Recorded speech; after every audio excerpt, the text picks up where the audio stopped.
Hi guys, my name is Shania Banton, and I am the director, writer, and I play Nia in the show Waves. I'm here today with Caroline Guzman, who plays Chanel, and Kendrick Mitchell, who plays Marcus. What's up? So guys, we just got through episode 3. We got through the 3rd episode. 1 and 2, we get like a little piece of Nia's life.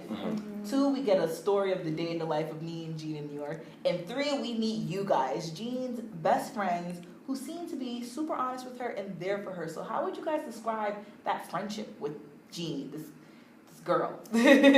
Challenging. This is a girl that always is making mistakes, and she's someone who always needs someone to pick up after her. Right. So she's lucky as hell that she has at least 2 people, if not her sister, to be able to do that. Right. Yeah. To have like that friendship there. Absolutely. Yeah, I would definitely agree that it's challenging. I feel like we all have that one friend that like needs a little help with life, you know? But yeah, I feel like when you've known someone for so long, you're kind of just like, this is what we have to deal with, and I love you anyway. Well, you also feel that you don't want to just let that person just go and just keep failing. So you want to do all you can to make sure that this person gets to the other side of whatever turmoil is happening. Right. Because you start to kind of feel responsible that you've not done anything. Because you're her friends. You're friends. Yeah, so you want to make sure that she's doing well. Absolutely. You spoke to Nicole? Why would I? I've been hearing things, Jane. No. What have you been hearing? Jean, Marcus? how did Nia and Arbor start dating? I don't know. I wasn't here when they first started dating. Okay, so the same person that you once hooked Nicole up with is now dating your sister, and you don't know why. So then let's just touch on you guys' characters individually. So we have Marcus. Marcus is like the Tommy of Waves. Nobody knows what Marcus does, but he just so happens to know everybody's Not business. the Tommy. He and everything. Y'all ever heard Marcus? We didn't know Marcus was going to work. We don't know, like, what does he do? Why does he know everything? Who is Marcus? Who is Marcus to you? What'd you have to go, like, and think of to get this character?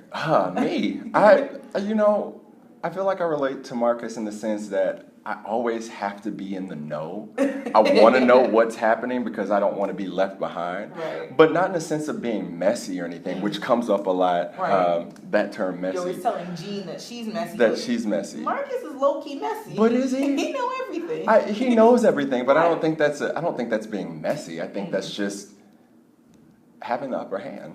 Having the upper hand? I think it's having the upper hand. Plus side? I think it's about being able to see everything and be able to, if he didn't know anything, he wouldn't be able to communicate the things that he's able to communicate with Jean, I believe, and try to reel her back in. So I think there is a positive thing about it. I don't think he's using it as some sort of negative angle or, you know what I'm saying? He's just Tommy. He's just Tommy. He's just Tommy. Marcus Tommy. He knows what's up. And then we got Chanel, who is the wokest character on the cast. Did I tell y'all that I got into a Twitter debate with someone because they tried to compare Black Lives Matter to KKK? Are you for real? Watch, I'm gonna read it right now. You can't entertain these ignorant people because they clearly missed the point of the Black Lives Matter movement. It isn't anti-white, it's pro-justice. Listen, because you know I'm always ready to support somebody. So, she goes, how can you support a movement that's for killing our law enforcement? I said, I feel like definitely she has that wokeness, she has that kind of a commitment. She feels like a dedication to what's going on in the world, and she genuinely cares about it. Then you also see that Chanel is like, she likes to make a lot of jokes, and she's like, kind of tries to be the light of the conversation, or the situation. But I can definitely relate to Chanel in like being passionate about what's going on in the world. But I'm not always the light of the situation. I'm more like, do what you gotta do, get it together, let's keep it moving. Right? It's like, why are we still in this situation here? Let's move forward. On camera, we definitely see, and like in these episodes, we see chemistry, but we didn't touch into it yet. We didn't even get into, like, there's still episodes to come. This is just episode 3 that we've witnessed. We didn't see anything yet, right? So it's kind of like, what do you guys feel about the chemistry that's on camera, about the Marcus and Chanel character, about their relationship? I don't know. We were introduced to this. Right? I feel like Chanel and they don't know. Like, right. It's just like it's a big mystery. The three of us, I guess, have been friends and for a very long time. And one person left the equation and went and did their own thing. And so, it was left with Chanel and Marcus there. Yeah. And, what are we supposed to do? Wait, we don't see Chanel unless we see Marcus. We don't see Marcus unless we see Chanel. Anytime where y'all matching. Y'all matching today. We didn't even plan it. So you guys witnessed Jean on the phone with Nia planning on going to this event. Right? And we find out that Nicole was dating Jerome's sister's brother's cousin. And she was going to end up at the party. Right? Jerome's brother's best friend is dating Nicole. Okay, how was I supposed to know the bitch was dating Jerome's cousin's brother, sister's uncle on his grandma's side? Like, what? So, just you guys, as not even as the characters, but as Caroline and Kendrick, what if you were in that situation? What is the accurate reaction? You're not going to this party. We don't need that extra drama, but even more than that, it's about the friend and protecting her. Yeah. I mean, I'm bringing it back to the character for a second, but like, we care about Nia in a sense, and we care about her feelings. She just went through something traumatic, right? And so we don't want that to come back around because she seems to be going into a forward direction and heading towards a good place, and this is gonna reel it back into something. Yeah. You're at this party. Chanel doesn't even drink at this party. She's like, I'm not drinking tonight. She's Yeah, like, no, you I can't. gotta be on my toes. Yeah. She's like, no, I gotta be on my toes. Are you still friends? Cole, when did you get here? Oh shit. What's wrong? What's going on? In earlier post shows, we did definitely talk about our favorite time on set. You guys remember like your favorite day on set filming? Because we had the craziest film schedule. I say this in almost every post show. Our film schedule was crazy. The entire thing was just crazy, right? Yeah. It was a crazy Yeah. summer. Yes, it was. It was a crazy summer. How was it for you guys? What was your favorite moment, and then how was it? My favorite moment was probably when we were filming in Central Park and we got those coconut ices that we were supposed to use and then we just ended up eating them because they were melting and it just wasn't working out. Yeah. But yeah. Throw some realism in there and they're like backfired. We're like, Yeah. we ran to this truck. We were like, how much are these? Like $4 ice Yeah, pops. they were so And we're like, $4?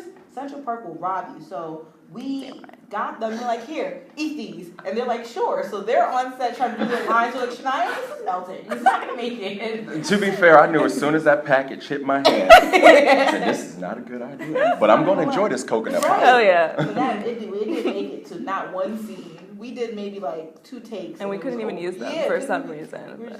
But I so enjoyed it. Yeah. It was not working. What was your Definitely my favorite favorite. moment? I actually think my favorite moment was the party scene, and that was the very first scene. First day of filming. The first day of filming that we Yeah, shot. It was meeting people. It was getting to know everyone's personality, how everyone worked.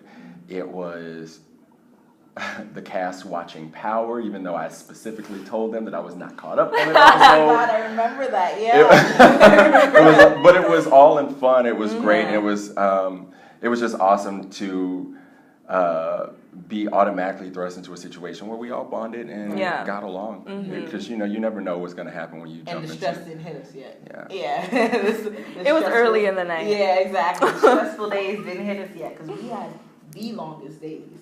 For me, I don't know, even watching it, so obviously we've watched it, it didn't feel like a web series. It didn't, even when recording, it didn't really feel like a web series. It was definitely, you could tell it was a passion project, and there was so much passion with it. And so it made it seem, I don't want to say more important, but do you know what I mean? I feel like I'm Does that catching make the sense? drift you're throwing here. Yeah, it felt like it was gonna do good things. Like you were in the right place. You know? Absolutely. I think I Absolutely. did that. Yeah, it's like you feel like okay, I'm doing something right because I was even discussing with some of the other cast earlier. It's kind of like things would go wrong, but everything just ended up right. Right. You guys remember that one day? We had this one day where like We finished filming. All of our stuff was on the street. They got wrapped for like a little break period. I was like, all right, meet me back here.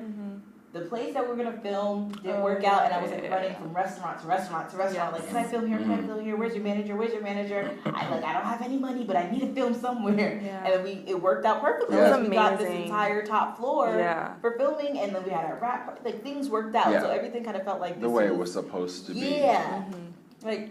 Things like that don't happen. Somebody was watching over this Waves project. We got like Waves Angels. We got Waves Angels. And then how was it for you being your first web series?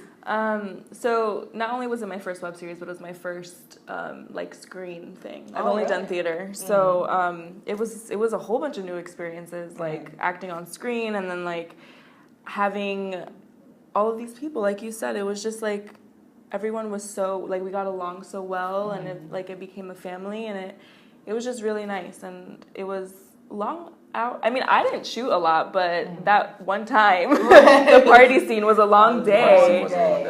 But at the end of the day, like everyone was great. Everyone was for it, and it was a really good experience. And it worked out. Everything worked out. I'm happy they liked it. That means I did my job right. This is good. Thank you guys so much for tuning into this whole show. This is going to be an amazing season. How many episodes do we have left? We have 2 episodes left. The season finale is coming, and it's episode 3. So you guys have to make sure you binge, and definitely follow us on Instagram, subscribe to our channel, and make sure you keep up with us. Thank you guys so much for coming.